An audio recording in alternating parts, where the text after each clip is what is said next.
তোমরা যুদ্ধ ছেড়ে দিলে আমি সিগারেট ছেড়ে দেবো। আমার পুরো খেলাটা হাতের উপর, আমার কোনো প্যাডেল নাই, কিচ্ছু নেই, অ্যাম্পলিফায়ার বেচ। ঢোল বাজানো হলো, রিদম সেকশন দাঁড়ালো, তারপরে ড্রামারকে বলে এখন তুমি ঢোলের সাথে বাজাও। Don't you think the drums is too loud, or it can affect you pretty quickly? পুড়তে না চাইলে হওয়া আগুন, কাটতে না চাইলে হওয়া জল।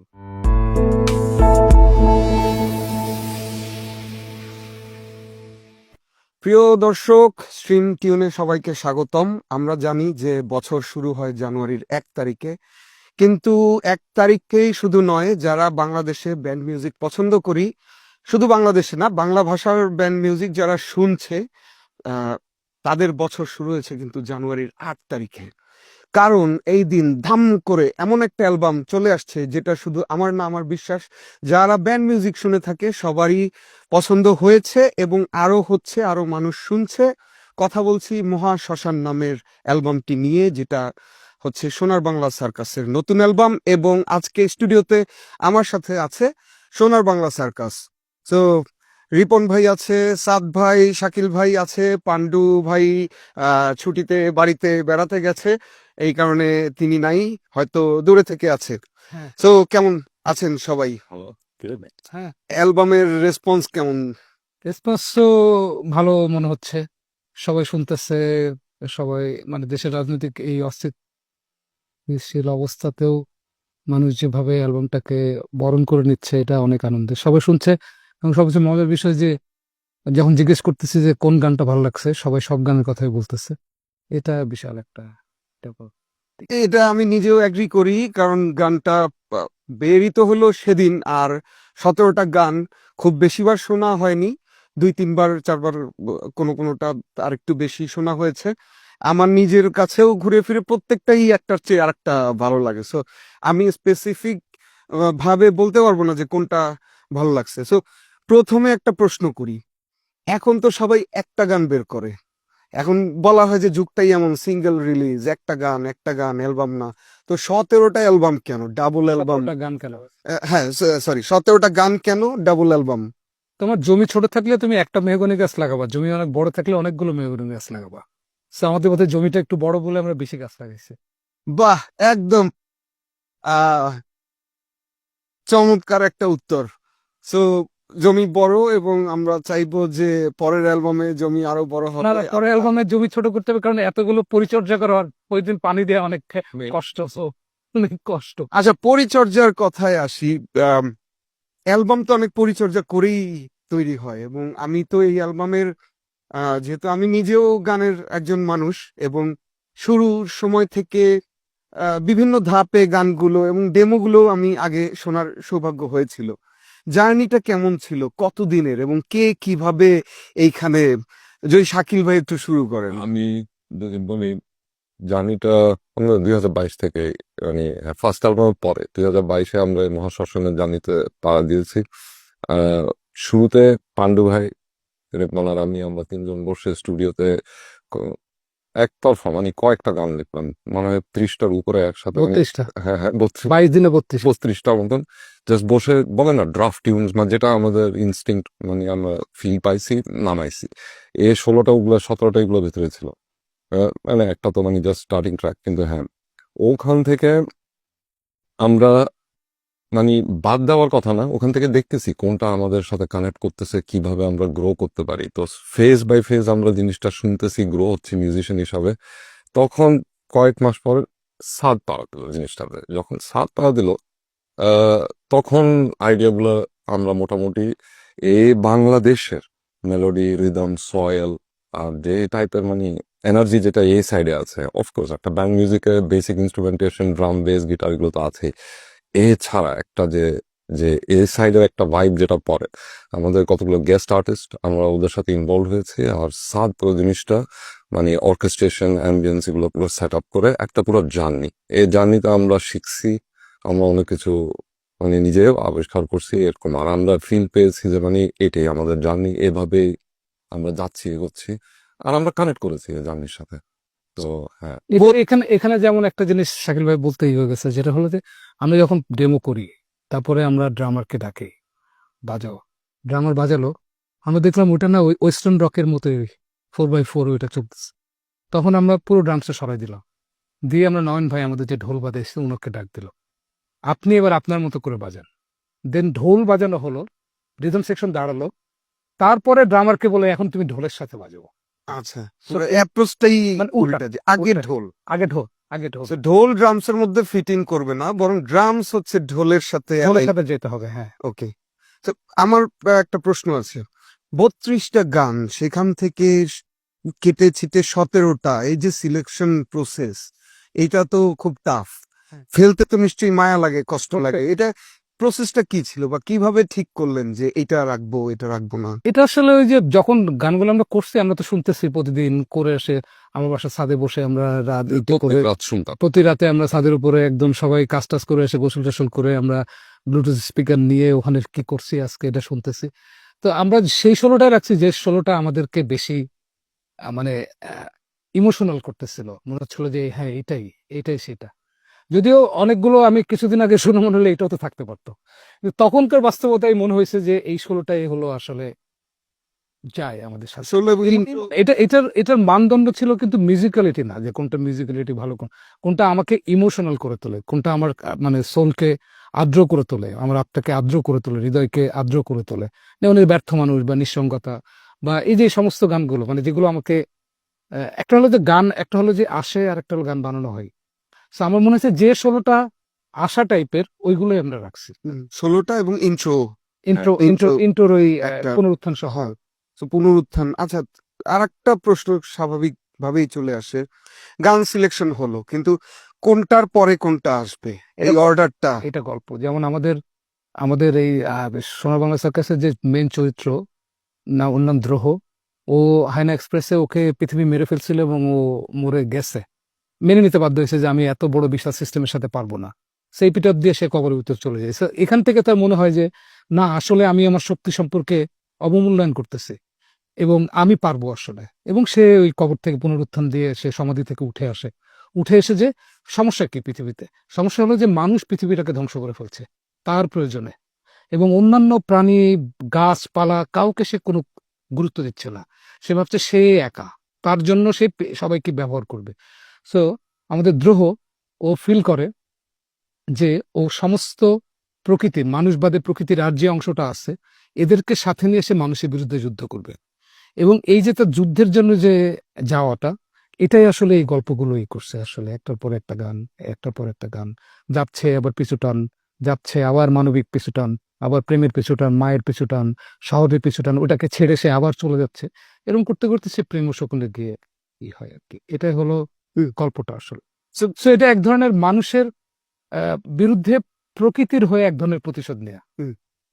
তো দর্শক, আমার বিশ্বাস যে এই যে দ্রোহ একটা ক্যারেক্টার, এই যে তার গল্পটাকে ফলো করে একটা গানের মধ্য দিয়ে, একটা অ্যালবামের জার্নির মধ্য দিয়ে মিউজিক এক্সপিরিয়েন্স করা, এইটা আমার বিশ্বাস আমাদের সবারই খুব ভালো লাগছে। এবং গানগুলো যত শুনবো, আমার বিশ্বাস আমরা আরো এক্সপ্লোর করতে থাকবো পেছনের ভাবনাগুলো, কারণ গানের মধ্যে অনেক মাইক্রো ডিটেইলিং থাকে। ওই টপিকে আসবো, তবে মিউজিকের আগে আমি একটু লিরিক্স নিয়ে আমার দু একটা প্রশ্ন আছে রিপন ভাইয়ের কাছে। নাম্বার 1 হচ্ছে মহা শ্মশান গানটা শুনতে গিয়ে, আমি যেহেতু রিপন ভাইকে অনেক বছর ধরে ফলো করি, সেটা সোনার বাংলা সার্কাসেরও বহু আগে থেকে, তো শুনতে গিয়ে আমার প্রথম রিয়াকশনটা ছিল যে মা আমার একটা ছাতা দরকার। হ্যাঁ, হ্যাঁ, এবং সেই অগ্নিকুণ্ড, সেই মুখোশ, সেই শহর, সেই গল্পগুলো হয়তো একই ঘুরে ফিরে, কিন্তু 20 বছর পরে এই গল্পটা এটা নতুন করে, এইটা কি আসলে ওই গানটারই মা ছাতা দরকারেরই নতুন ভিন্ন কোনো মানে ভার্সন, না কি আসলে? এটা ভিন্ন ভার্সন ঠিক না, এটা একটা জার্নি, ভার্সন না। আমি এই এপিটাপ 1, এপিটাপ 2, অন্ধদেয়াল 1, 1, 2 এইগুলোতে মানে খুব বেশি মানে না। তাহলে কি? আমি বরং ধরো অন্ধ বুড়োর ব্লুজ, অনেকগুলো অন্ধ থাকবে, অন্ধ দেয়াল, অন্ধ মদ, অন্ধ। So আমার বিষয়টা হলো যে আমি যখন মাকে লেখা চিঠিটা লিখছি, আমার তখন 4 বছর, মানে ঢাকা শহরে আমি যখন গ্রাম থেকে এসে ঢাকা শহরে 4 বছর ছিল, ওইখান থেকে আমি লিখছিলাম। তারপরে আমার হঠাৎ করে একদিন মনে হলো, আচ্ছা আমি তো আরো অনেক দিন থাকলাম, আরো 20 বছর থাকলাম এখানে। সো এখন আমি মাকে কি বলবো, তখন আমার এমন হয়েছিল যে আমি এদেরকে চিনি না ঠিক মতো, এরা আমাকে কি অগ্নিকুণ্ডের ভিতরে ফেলে দিবে। তারপরে আমি দেখুন চিনলাম, চিনে গিয়ে দেখছি সবই পিছনে ছুরি নিয়ে ভরা মানুষ, সবই মুখোশের দোকানের সামনে লাইন দিয়ে দেওয়া মানুষ। হ্যাঁ, তো বলে নিজেও জানো, মানুষ তুমি নিজে জানো যে আমি আগে কিরকম ছিলাম। আমি সারাদিন আড্ডা, সারাদিন গান, প্রচুর মানুষজন। এখন আমি একদমই পুরো মানে আমার ব্যান্ড এবং আমি, তাছাড়া কিন্তু ওইভাবে আমি আরই করি না। কেন একটা মানুষ এত উচ্ছ্বাস ছিল তার জীবনে, সে সারাদিন মানুষকে কোনো টাকাও দেয়া লাগতো না কারোর, সারাদিন একটা মানুষ নিজের টাকায় সিগারেট খেতে খেতেই গান গাচ্ছে এবং সবার সাথে নিয়ে সবাইকে নিয়ে কিছু একটা করব। তারপরে আ- আমি সেই মানুষকে না এখন এরভাবে থাকি। আমি বলি আমার এই শহরে কোনো বন্ধু নেই, এখানে মৃত্যু ছাড়া কোনো প্রিয় বন্ধু নেই, এই এই জিনিসগুলো বলতেছে। তো আমার একটা নিশ্চিত একটা বাস্তবতার ভিতর দিয়ে আমি আসছি। তো সেই বাস্তবতার আলোকে আমার মনে হলো যে মাকে আমি আরেকটা চিঠি লিখি, সেটাই মহাশাসন। তো তুমি এটা বলতে পারো যে এটা মাকে লেখা চিঠির পরিণত ভার্সন, মানে সেটা ছিল কম বয়সে অতি তারুণ্যে, এটা আরেকটু বয়স হয়ে যাওয়ার পরে মহাশাসনটা। আমরা চাইবো সেটা কি? দ্রোহ এবং আপনার সাথে সাথে এটা আরো পরিণত হইতে থাকবে এবং আমরা আরো নতুন ভাবে আবিষ্কার করতে থাকবো। আর একটা প্রশ্ন আছে, এইটা আপনার যেহেতু লিরিক নিয়ে কথা হচ্ছে, মিউজিকে আমি যাব। লিরিক্সও তো চেঞ্জ হয়, গানগুলো যেগুলো আপনার মনের মধ্যে আসে, যে কথাগুলোকে আশ্রয় করে গানগুলো আপনি তৈরি করেন।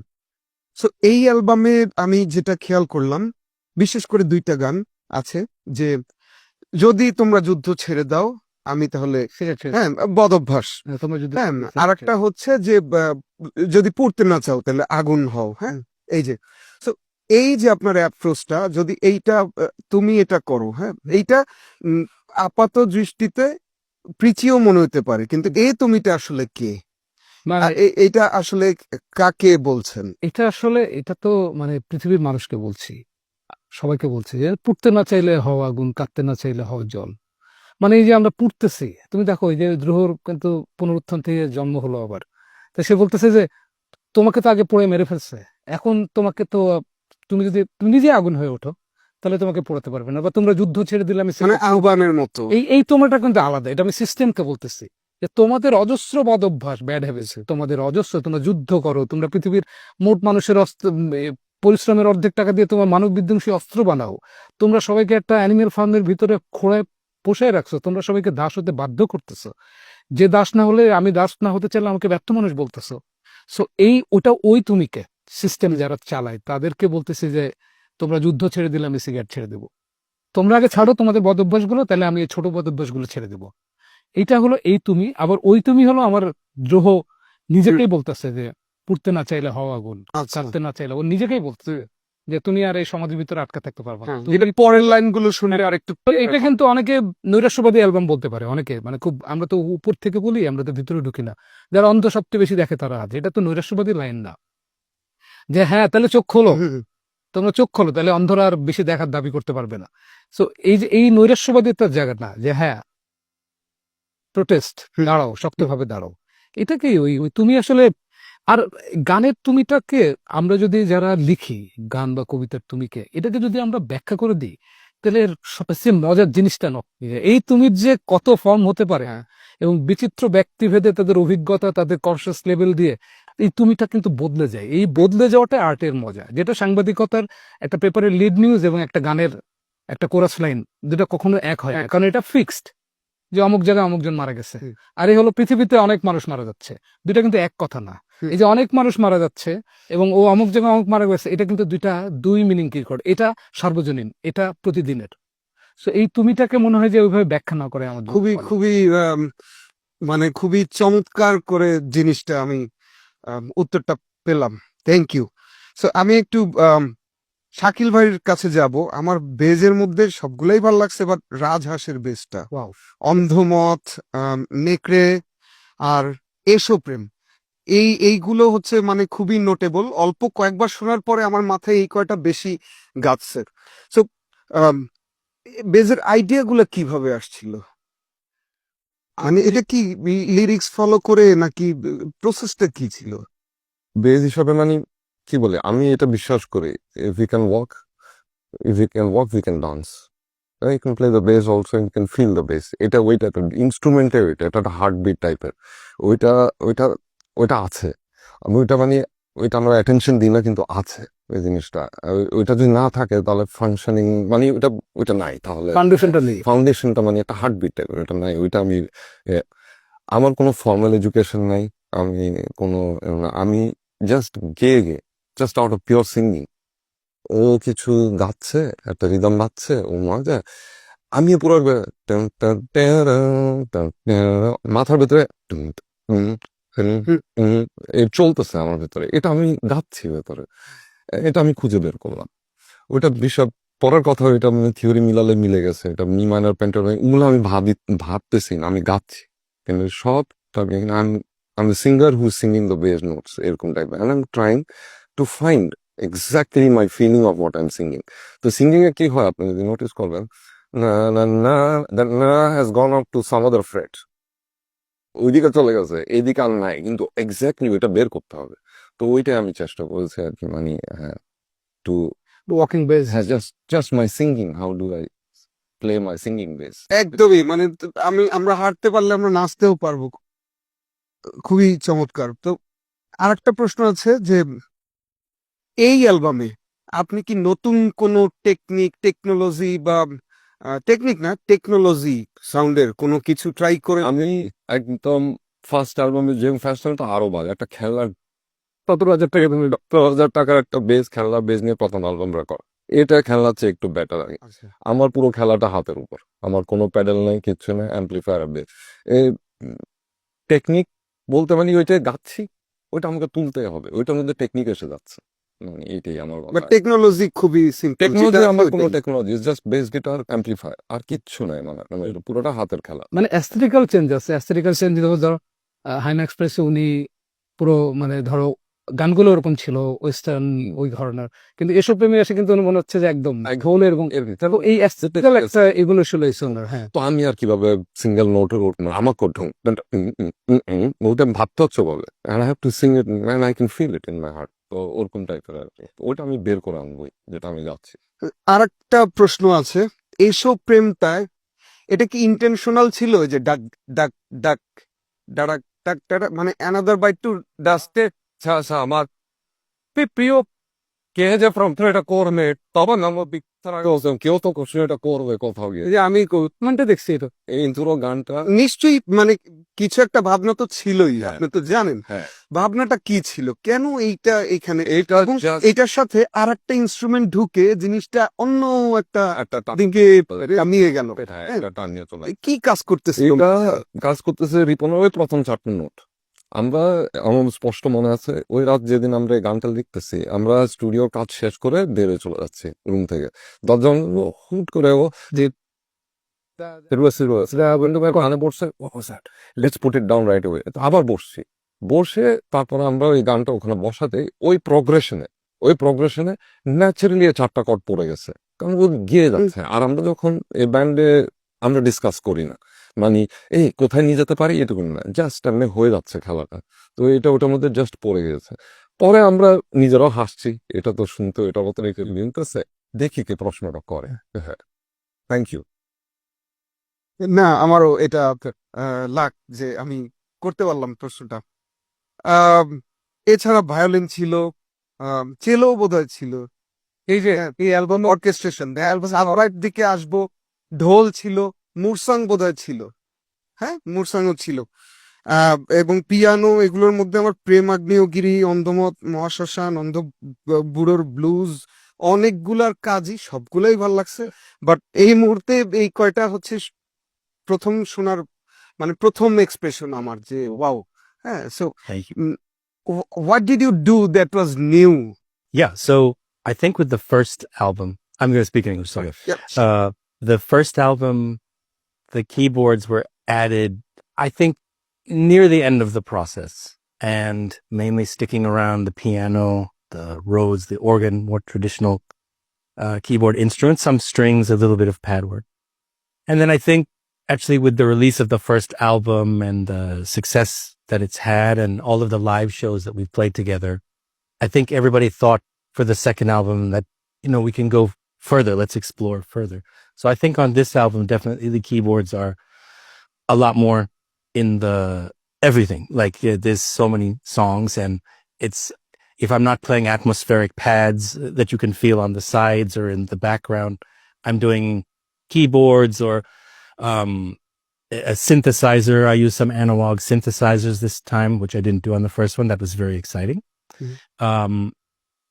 And you play the trumpet. Played it a little bit. So I used to play the trumpet in school. I didn't know. Yeah, there was another trumpet player on the album, Kabil Bhai, who's amazing. He's amazing. And our good friend Zimon, he played violin. And so a lot of those orchestral feelings that you have, it's either Zimon playing over himself, overdubbing, so that one violin player is sounding like 10 violins, Yes. or it's violin mixed with synth strings, so it feels bigger than it is. So we really put a lot of attention into that big, lush orchestral circus sound, making it feel like the band is 50 people. And I hope that we can do that live as well. We had percussion as well from two incredible players, Sohail Bhai and Noyonda. And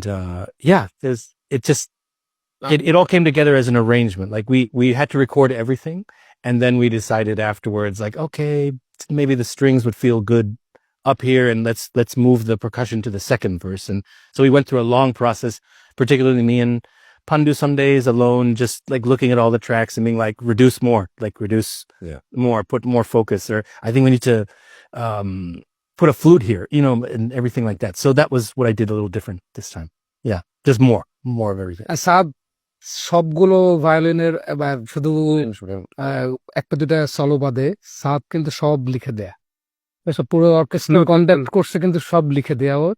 আর যেমন বাজাইছে 10টা-12টা লেয়ারে বাজাইছে। Yeah. So এই পুরো কৃতিত্বটা ওর। এবং এই music, এই অ্যালবামে যে অনেক বেশি মিউজিক্যাল লাগে, অনেক মিউজিক, মানে মাঝে মাঝে গানও কেমন যেন বেশি অনেক, এটার পুরো কৃতিত্ব ওর। এক্সপিরিয়েন্স থেকে আমি এত বুঝলাম। প্রথম স্পার্ক একটা তো ওখান থেকে সেটা একটা আগুন ধাপ, একটা স্পার্ক হয় না, আগুন ধরছে, এটা আগুনটা ধরছে, ওই পরের সাথে আমি আসি, তো আগুন আমি পান্ডু ভাই আর ওই আগুনটাকে আরো পুরো ছড়াচ্ছে, মানে আপনার পরমানিয়া করে পুরো বাতাস দেওয়া শুরু হয়েছে আগুনটাতে। তো আমাদের অনেক কিছু শিখছি in the process. Yeah, all of the keyboard and instrumentation, it's very much, it's been thought of from the very beginning, and it's very much in the foreground, I think, this time, which is really exciting. আর এই যে এই ধরনের experience করার চেষ্টা, যেটা যে আগে ঢোলটা record করে পরে ড্রামস, এটা আমরা চেষ্টা করছি, আমরা নিজেরও অনেক কিছু শিখছি, এটা কিন্তু আমাদের জন্য প্রথম। সো আমরা যে আমাদের নিজেদের মনের কাছে কমপ্লিটলি সাকসেসফুল ফিল করি, ব্যাপারটা এরকম না।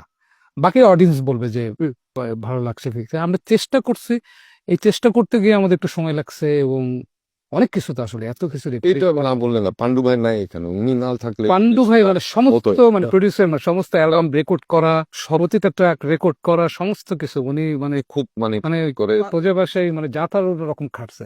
পান্ডু ভাই থাকলে আজকে হয়তো আরো অনেক গল্প হতো। আমি একটা এক্সপিরিয়েন্স শেয়ার করব। অ্যালবাম রিলিজের হয়তো এই ডিসেম্বরের mid December maybe, or early ডিসেম্বরের শুরুর দিকে হয়তো, আমি একটা রেস্টুরেন্টে গেলাম, গিয়ে দেখি পান্ডু ভাই সে ল্যাপটপে কাজ করতেছে। হ্যাঁ। এবং তার আগেও গত এই অলমোস্ট 2 ইয়ার প্লাস যখনই দেখি কিছু না কিছু এইটা নিয়ে। করতেছে। এবং পরে একসাথে বাসায় ফিরলাম, ফিরতে ফিরতে, যেহেতু আমাদের বাসা কাছাকাছি, রিক্সায় গল্প হলো।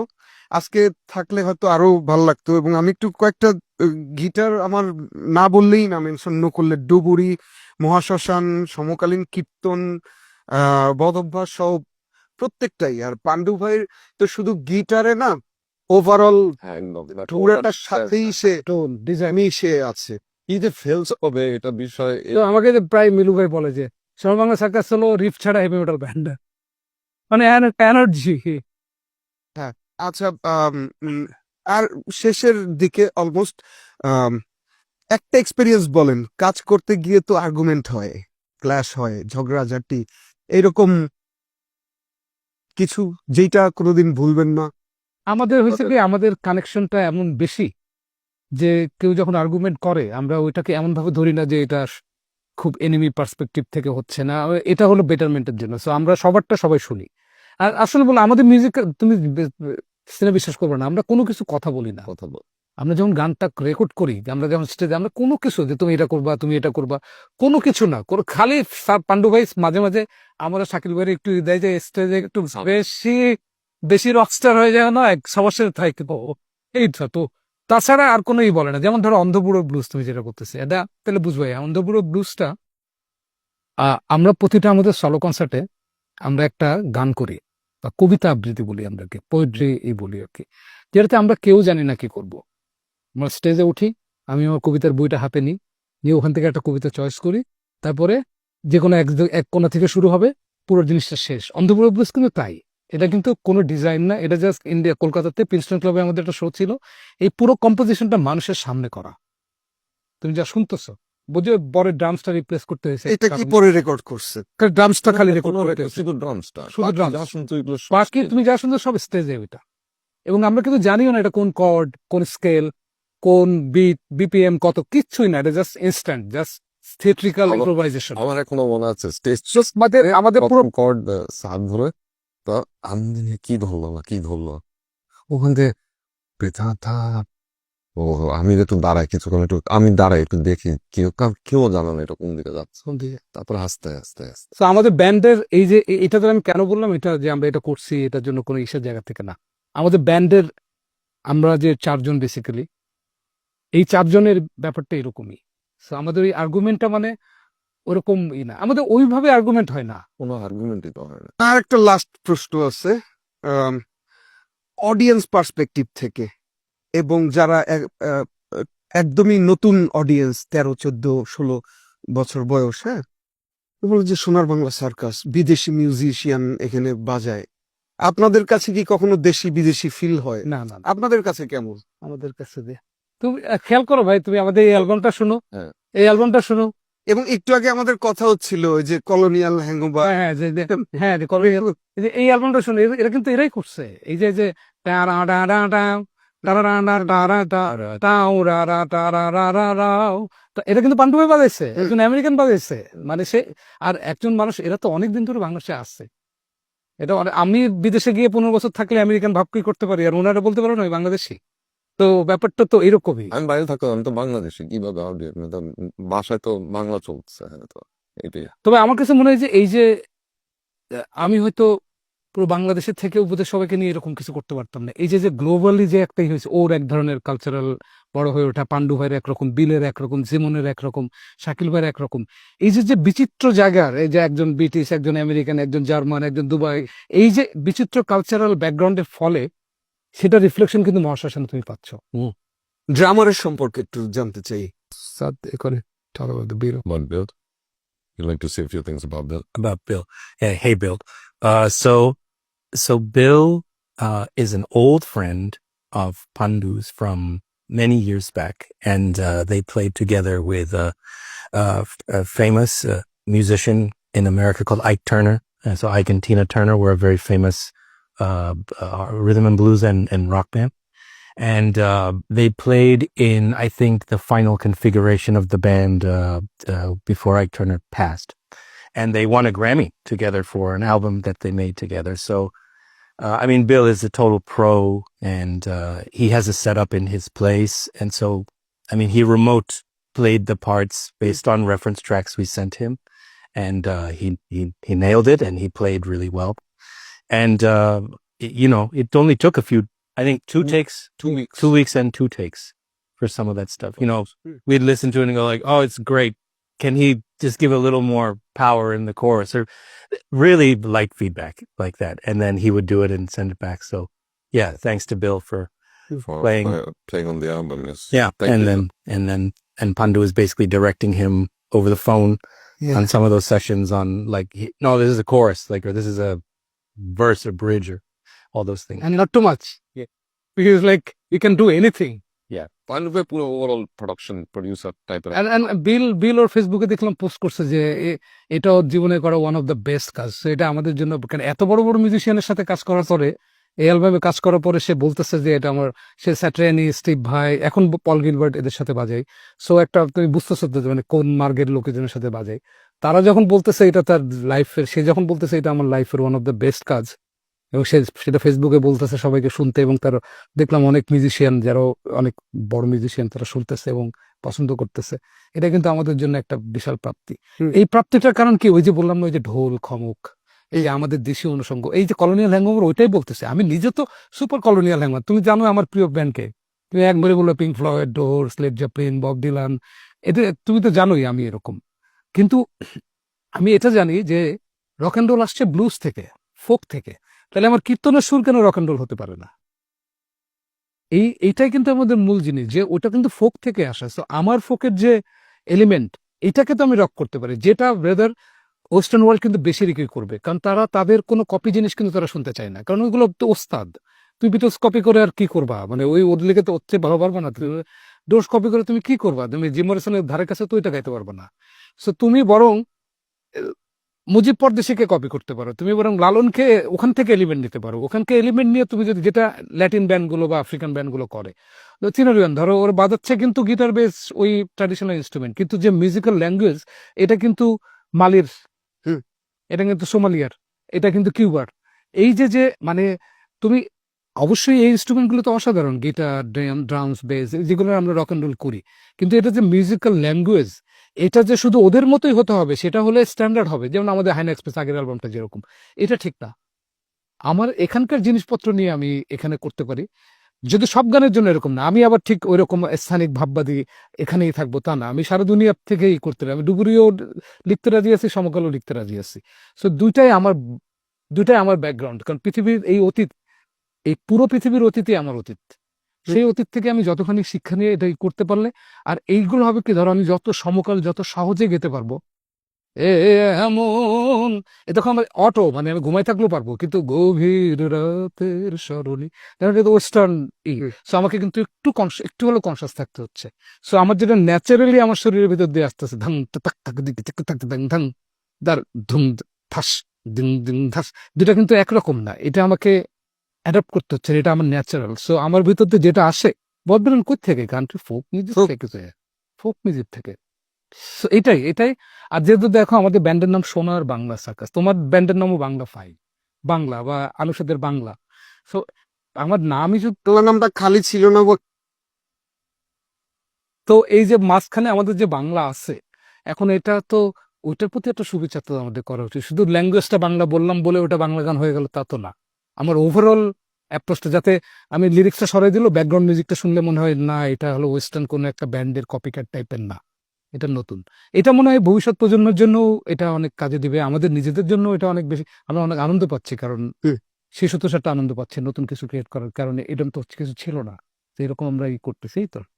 মোটামুটি সব টপিক নিয়ে কথা বললাম, একটা টপিক বাদে, মিক্সিং মাস্টারিং সবচেয়ে সেন্সিটিভ একটা কাজ। Tell me about that. Yeah, that was an important, lengthy process. Right. And shout out to Raju, who played drums on the first album and mixes the live shows, and Hello, he, Raju bhai. he mixes as well. And thanks Raju ভাই। and what patience, what resolve, because I've done a little bit of mixing, not on the volume that he does, but if you have 5 people behind you saying like, hey, don't you think the drums is too loud, or it can affect you pretty quickly. And he just has this very cool temperament, so he really led us over the finish line to getting the mixes. And then the mastering, we have to thank Bruno and Studio Dun for his work getting the mastering done really through December. I think December was the main pull of the Thank you, mastering. Bruno bhai. Thank you Bruno ভাই। And it was a lot of sessions just sitting there, and everything has to be by committee. So, some decisions you can take on your own, but the band has to agree that there's nothing left to say. There's no decision that we can't let go anymore. And so that's also why, double album, why has it taken 3 years to do it? It's just finding the time and also giving every song that same attention to detail, which I think Raju did really, really, really well. Then, yeah, Sound is also involved in pre-mastering. হ্যাঁ, some recording, my studio as well. And আর পান্ডু ভাই তো অনেক drumstick করায়, এর কথা না, পান্ডু ভাই all over. বাদ দাও, মানে তো পান্ডু ছিল না। প্রডিউসার লেভেলে পান্ডু ভাই অল ওভার, এন্ড সাদ হলো অ্যারেঞ্জমেন্ট লেভেলে। আমরা দুজন একটু ফাঁকি পাইছি অনেক বেশি, yeah. যদি আমাদের কষ্টটা হয়েছিল আগুন লাগাবো না না আমাদের কষ্ট হয়েছে লাস্টে লাস্টে এসে এই নরকের আগুনগুলো তাহলে আপনারাই বাক্সার আগে এরা সব বাতাস দেওয়া শুরু করবে হ্যাঁ তারপরে আমাদের এই যে ইউটিউবে উঠাও রে এটা করো রে আর্ট এটা ওটা মিক্সিং রুমে উপরে বাড়ান ভলিউমটা তারপর নরকের বৃষ্টি পর্যন্ত না নরকবিষ্টি সিমন অনেক সুন্দর একটা ভাবেন সলো বাজেছে এটা হ্যাঁ হ্যাঁ হ্যাঁ খুবই খুব সোহেল সুলিতিমো কাবিল ভাই এদেরকে থ্যাংক বিল ইউ অফ কোর্স না খুবই মাথা সাদ ভাই যেটা বললেন যে মাথা ঠান্ডা রেখে ঠান্ডা। এবং পিছনে এতগুলা লোকের এত ফিডব্যাক শোনার পরও ঠান্ডা মাথায় মিক্সিং মাস্টারিং তুমি তো করা রাজু ভাই, 17টা গান। অনু ভাই 17টা গান তুমি বুঝো মানে একবার করে শুনলে একদিন করে বসলেও 17 দিন তো এখন একদিনে একদিনের তো হয় না মনেও হয় না এখন 4টা ট্র্যাকে 5টা ট্র্যাকে হলে হতো এত কিছু যেমন ঢোলের প্রবণতাই হলো মিক্সের সব জায়গাও একা দখল করে নেয় এসবও হয়েছে গান গান মিক্সিং চলতেছে তারপর পান্ডু ভাই কাছে প্রডিউসার মাইন্ড না এটা বাদ দিয়ে দিই এখান থেকে এটা এখান থেকে কেটে দিই ডিলিট দ্য সেকশন কারণ পুরা বাদ বাদ এখানটা বাদ ও কোন ডিসিশনও নেওয়া হয়েছে না আমাদের তো মানে সাদের সবকিছু থাকলে তো রীতিমতো এটা মানে নিউ ইয়র্ক অর্কেস্ট্রারই হয়ে যেতাম তো আমরা অ্যালবামটা গানের বক্তব্য গানের লিরিক্স মিউজিক কিভাবে তৈরি হলো সবই শুনলাম এর বাইরে আর্ট ওয়ার্কের কথাও একটু মেনশন করি খুবই সুন্দর সোহাগ ধন্যবাদ। সোহাগ খুব সুন্দর রাখছে চমৎকার কিছু সুন্দর ছবি, সুন্দর পেন্টিং এগুলো হ্যাঁ যেগুলো গানের সাথে তো গান বাড়িয়ে দিয়েছে অনেক শেষ করার আগে একটু এটা আমার বিশ্বাস অডিয়েন্স যারা সোনার বাংলা সার্কাসের অডিয়েন্স ওরা আমার বিশ্বাস সামনে থাকলেও এই প্রশ্নটা করতো যে তাদের উদ্দেশ্যে কিছু একটা বলা হ্যাঁ so আমি অডিয়েন্সের পক্ষ থেকে বললাম যে অডিয়েন্সের জন্য কিছু একটা যদি বলে অডিয়েন্সের জন্য যেটা বলছে যে আমাদের এপ্রিল থেকে আমাদের মহাশ্মশান যাত্রা শুরু হবে আপনারা ওয়েট করেন আর আপনারা আমাদের হাইন এক্সপিরিয়েন্সের মতো আমরা সারা বাংলাদেশ ঘুরবো যদি বাংলাদেশ ঠিকঠাক থাকে তো এটার জন্য আপনারা অপেক্ষা করুন গানগুলো শুনুন এত দ্রুত হজম হবে না এটা আমাদের করতে 3 বছর লাগছে মানে আপনাদের অ্যাটলিস্ট এটা হজম করতে অ্যাটলিস্ট 3 মাস লাগবে আর কোনো জোরাজোরি নেই কাউকে শুনতে বাধ্য করবেন না যে এটা না শুনলে পিছিয়ে পড়তেছে এরকম কোনো ব্যাপার না এটা আর্ট যার যেটা স্বাধীনতা সে সেটা শুনবে যেটা সেটা শুনবে না আর এই তো আপনারা সবাই ভালো থাকবেন এবার বুঝতেছেন যে কেন আমাদের খবর হয়েছে 3 বছর কেন লাগছে করতে ওকে সাদ ভাই Yeah, everybody worked really hard to make this album. I've never had a second anything. So, and to have a second double album and to have a second double album that is a Shonar Bangla Circus album is very special.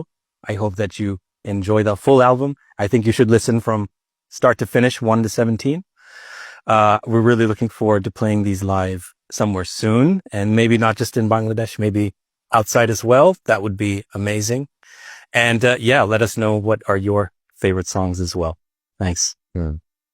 আমারটা আমি প্রায় আমার একই statement হয় সবার বিভিন্ন কি আমরা আছি তোমরাও আছো তোমরা থাকো আমরা আছি এটাই মানে আই লাভ ইউ গাইস যারা আমাদের সাথে জার্নিতে গত 6 বছর আনকন্ডিশনালি টিকিট কেটে যারা আমাদের 1600 দেখতে আসে বা আমাদেরকে এমন ভালোবাসা দেয় যখন আমরা স্পেশালি ঢাকার বাইরে যখন মফস্বলের দিকে যাই এই ভালোবাসা আমি মানে it is it is organic এটা পিওর এটা আমি টের পাই এই বলতেই আমি ইমোশনাল হচ্ছি কারণ আমি এটা টের পাই যে এটা মফস্বলের দিকে অনেক আশা করি যারা ছিল যারা পছন্দ করে তা থাকবে কোনো জোর নাই please listen to the album and wait for us will come around when we perform this songs live আর আমার একটা লাস্ট কথা আছে যে এই যে আমি যে স্টেজে শুয়ে পড়ি এটা নিয়ে কারোর সাথে তর্ক করবেন না আপনারা কারণ এটা তর্ক করলে আপনারা বলতে দেন আর যত বলবে তত কিন্তু আমাদের গান বেশি ছড়াই যাবে এই লোকটা কি করে শুয়ে পড়ে দেখি গানটা কি তারপরে কিন্তু এপিটা বন্ধ দিয়ে ডুবুরি শুনতে আসলে আটকা পড়ে যাবে সো এটা একটা ট্র্যাপ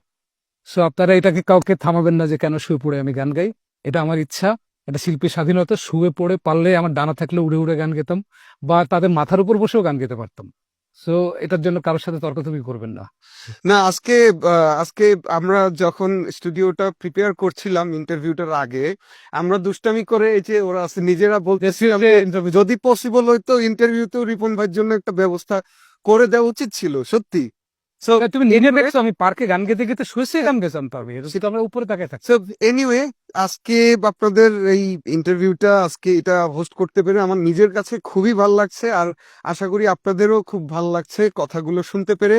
আর শাকিল ভাইয়ের ভাষায় ওনার মতো করে কথা বলে আমি বিদায় নিব, যে আমরাও আছি, আপনারাও আছেন, আমরাও থাকি, আপনারাও থাকেন। আবারও দেখা হবে। সোনার বাংলা সার্কাসকে আবারও ধন্যবাদ। ধন্যবাদ ভালো। বাংলা স্ট্রিমকে, ধন্যবাদ সিনা তোমাকে, তোমার ব্যান্ডের জন্য শুভকামনা, হয়। বাংলা 5 এর জন্য। Thank you. Thank you.